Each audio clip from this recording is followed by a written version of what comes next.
కేవలం గద్దెలు కావు, అన్యాయంపై ఎదిరించిన అగ్ని పర్వతాలు, అవి రాతి విగ్రహాలు కావు, చరిత్ర పేజీల నుంచి రక్తమూడుతున్న వీరగాథలు. దొరల గడీలు కూలిన చోట, గర్వం మరిగిపోయిన చోట ఒక జాతి అస్తిత్వం కోసం, ఆకలి కోసం, అడవి కోసం పోరాడి అమరులయ్యారు అడవి తల్లులు సమ్మక్క సారలమ్మలు. అందుకే డప్పు మోతలను విడిపించేది శబ్దం కాదు, అది వేలాది ఏళ్ళ ఆదివాసి ఆక్రోశం. ఈ జాతర ఒక ముక్కు కాదు, అలాగని ముక్కులతో ముగిసే పండుగ కాదు, పోరాట స్ఫూర్తిని రగిలించి రణ నినాదం.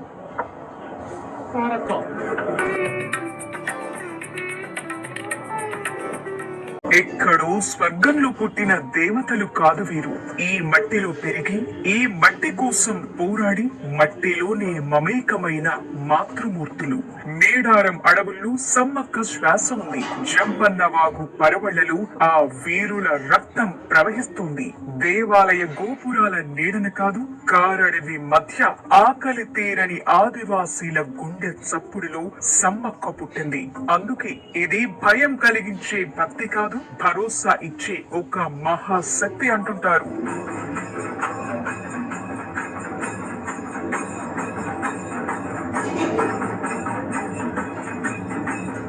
మా అడవిని మాకు వదిలేయండి, మా బతుకుల్ని దూచుకోకండి అని ఆనాడు కాకతీయుల సేనలపై ఎదురొంటి నిలిచిన విప్లవ వనితలు వాళ్ళు.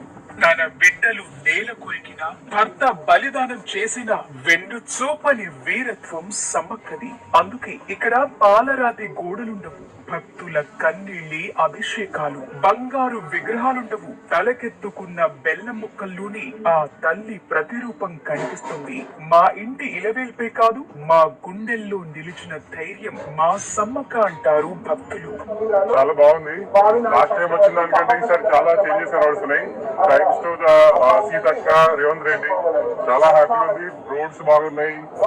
ఇది కొంచెం ముందుగా కన్స్ట్రక్షన్ చేస్తే ఇంకా బాగుంటుంది, కానీ ఇప్పటికి చాలా మారిపోయింది. చాలా సంతోషం. మేము ఎవ్రీ 2 years ఒకసారి జాతర టైంలో రాలేదు, కానీ నార్మల్ టైంలో వచ్చేవాళ్ళం. ఈసారి ఫస్ట్ టైం మేము జాతర టైంలో రావడం కొంచెం కష్టంగా ఉంది, బట్ ఏర్పాట్లు అన్ని బాగానే ఉన్నాయి. ఇంకా కొంచెం ఏర్పాట్లు అంటే ఈ జనాలని తోయకుండా కొంచెం ఏర్పాట్లు చేస్తే బాగుంటది. మాకంటే బాగా ఇష్టము. ఈ డెవలప్మెంట్ ఇప్పుడు కాదు, ఇంకో 1 year వరకు చూస్తే అద్భుతమైన కేంద్రంగా మారుతుంది. ఇప్పుడు అనుకున్నంత కాదు, అయినా బాగుంది. మాది హుజరాబాద్ నిర్మల్ డిస్ట్రిక్ట్. సమ్మక్క అంటే బాగానే ఇష్టం. మంచి డెవలప్ చేస్తారు, అవుతుంది. కోట్లాది మంది భక్తులు ప్రతిధ్వనించే శివసత్తుల పూనకాలు.